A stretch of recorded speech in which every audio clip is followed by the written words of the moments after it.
ప్రముఖ senior journalist మూర్తి గారు వివాదాల్లో చిక్కున్నారు. మూర్తి గారు ధర్మా మహేష్ నుంచి 10 కోట్ల రూపాయల డబ్బు డిమాండ్ చేశారు అంటూ వారి టీం ఆయన మీద ఆరోపణలు చేయడం, ఆ తర్వాత కేసు నమోదు చేసినటువంటి నేపథ్యంలో మూర్తి గారు వివాదాల్లో చిక్కుకోవడం వెనక వైఎస్ఆర్సీపీకి చెందినటువంటి ఒక ఎమ్మెల్సీ హస్తం కూడా ఉంది అనేటువంటి వార్తలు వస్తూ ఉన్నాయి. అసలు ఈ అంశానికి మూర్తి గారికి సంబంధం ఉందా లేదా అనేది మనం పూర్తి స్థాయిలో విశ్లేషణ చేసుకుందాం. ప్రస్తుతం మనతో పాటున్నారు ప్రముఖ రాజకీయ విశ్లేషకులు అంకమరావు గారు, వారితో మాట్లాడదాం. అంకమరావు గారు నమస్తే అండి. నమస్తే కృష్ణ. టీవీ మూర్తి గారి మీద కొన్ని ఆరోపణలు చేస్తున్నారు ధర్మా మహేష్, అతని టీం. ధర్మా మహేష్ని టీవీ మూర్తి గారు బెదిరించి అతని దగ్గర నుంచి 10 కోట్ల రూపాయలు డిమాండ్ చేసినట్లుగా అతని మీద ఆరోపణలు చేస్తూ కేసు నమోదు చేశారు. ఏంటి అసలు ఏం జరిగింది ఈ ఘటనలో అంటే ఏం చెప్తారు?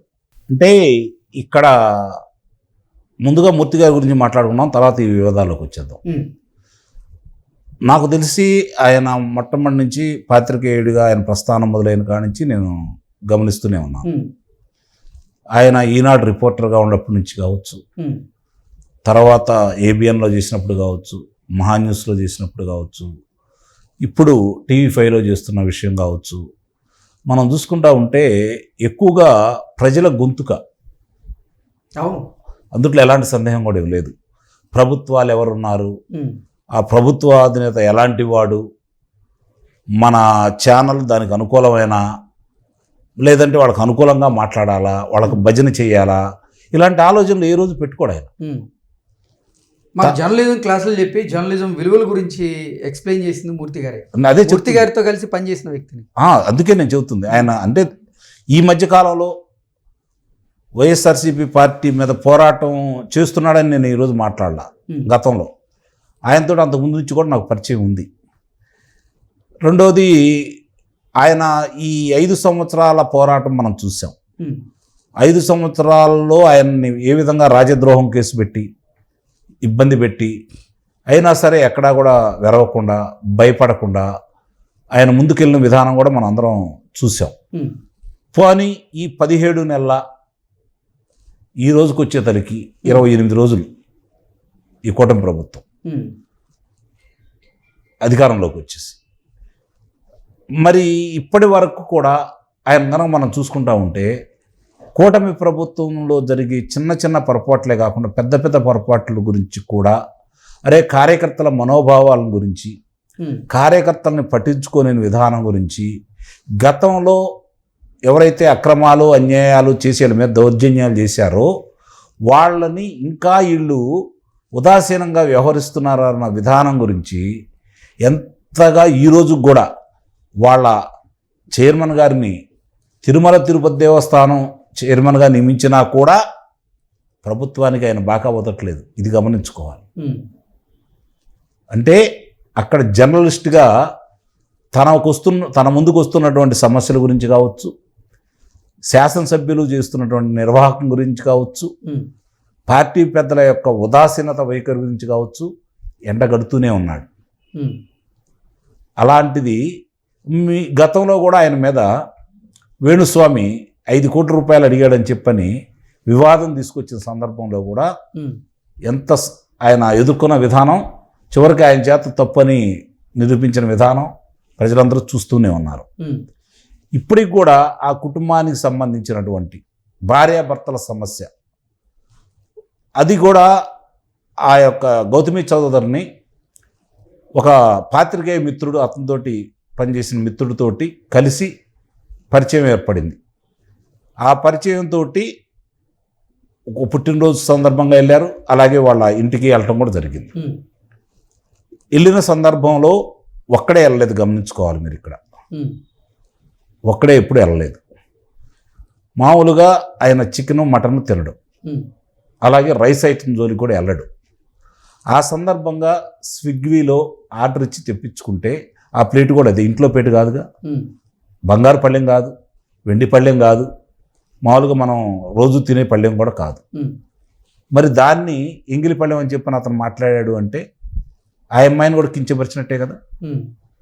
అంటే 2 అర్థాలు వచ్చే విధంగా మాట్లాడాడు కదా అతను. రెండోది, మీరు ఆ వీడియోలో ఆయన వాయిస్తో పాటు వేరే వాళ్ళు ప్రశ్నించినందుకు కూడా మీరు వినొచ్చు.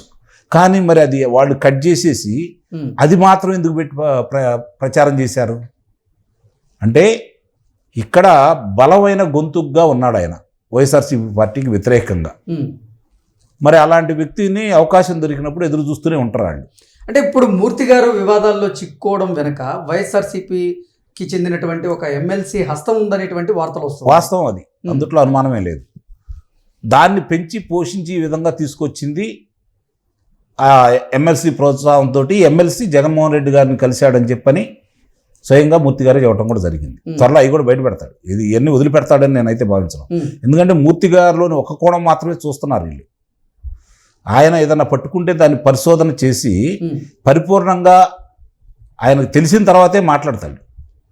1-2 విషయాల్లో తనతో పాటు ఉంటే ఉండొచ్చు, నేను కాదని అన్నాం.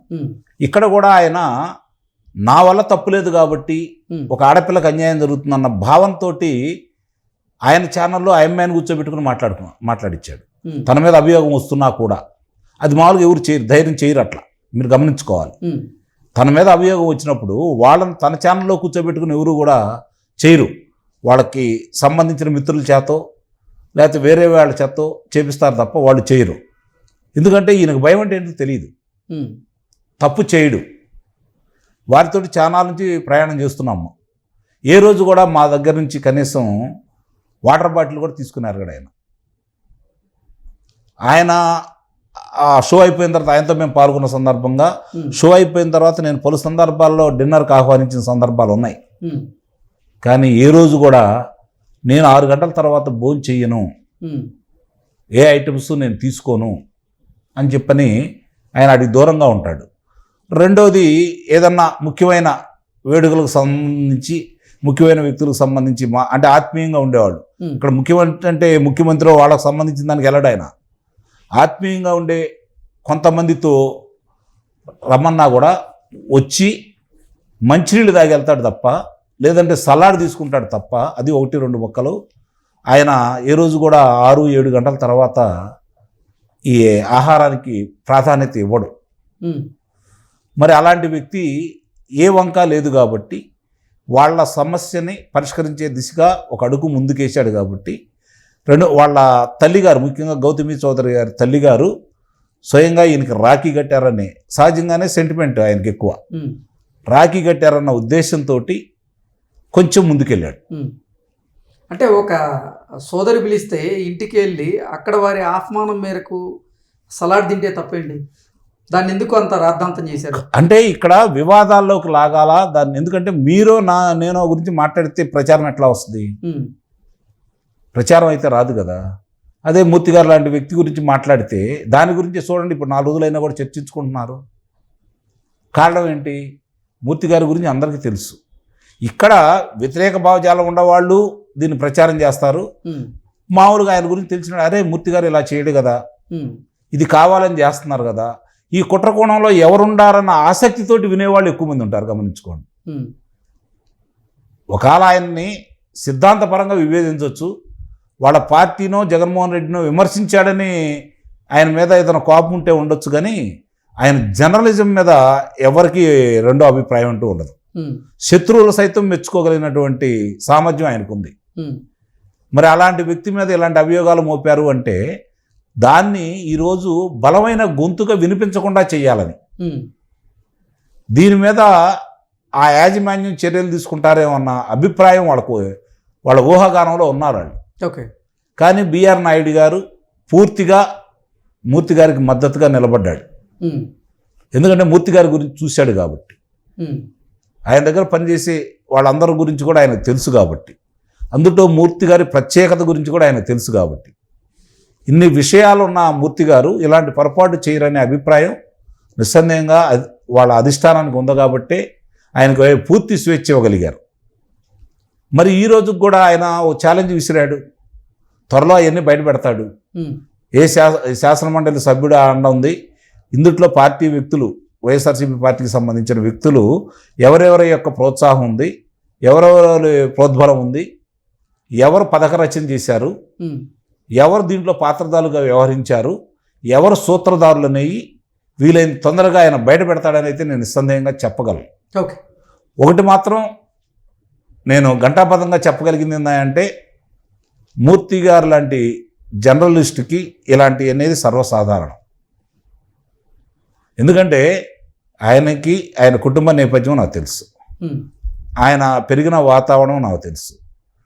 ఆయన జర్నలిజంలో వచ్చిన కానించి వచ్చిన కొత్తలో నాకు తెలియకపోయినా ఈ మీడియా రంగానికి వచ్చిన తర్వాత ఆయన గురించి నాకు తెలుసు.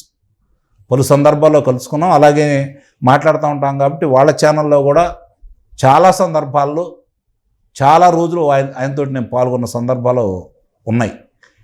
అక్కడ ఆయన మాట్లాడే విధానం కావచ్చు, ఆయన దృష్టికి వచ్చిన దాన్ని గబిక్కిన ఆయన దృష్టికి వస్తే ఏది కూడా వెంటనే ఆయన వ్యక్తపరచడు. వాస్తవాలు అవునా కాదా ఆయన పరిశోధించిన తర్వాతే ఆయన మాట్లాడే దాంట్లో విలువ ఉంది అని భావించినప్పుడే మాత్రమే ఆయన ముందుకెళ్తాడు. అంతే తప్ప అవతల వాళ్ళు బురద జల్లారని ఆవేశపడే మనిషి అయితే కాదు, లేదు అవతల వాళ్ళని బురద జల్లాలని కోరుకున్నటువంటి వ్యక్తి కాదు. అందుకే నేను అంటున్నాను, ఆయన రెండో కోణంలో చూడలేదు. వీళ్ళు ఏకాడికి ఆ పార్టీకి వ్యతిరేకంగా ప్రచారం చేస్తున్నాడు, బలమైన గొంతు వినిపిస్తున్నాడు, మనం ఏం చేసినా కూడా బెదిరిపోవట్లేదు అని చెప్పని అంటున్నారు. ఇక్కడ ఇంకోటి మీకు ఇంకో విషయం కూడా చెప్పాలి. నేను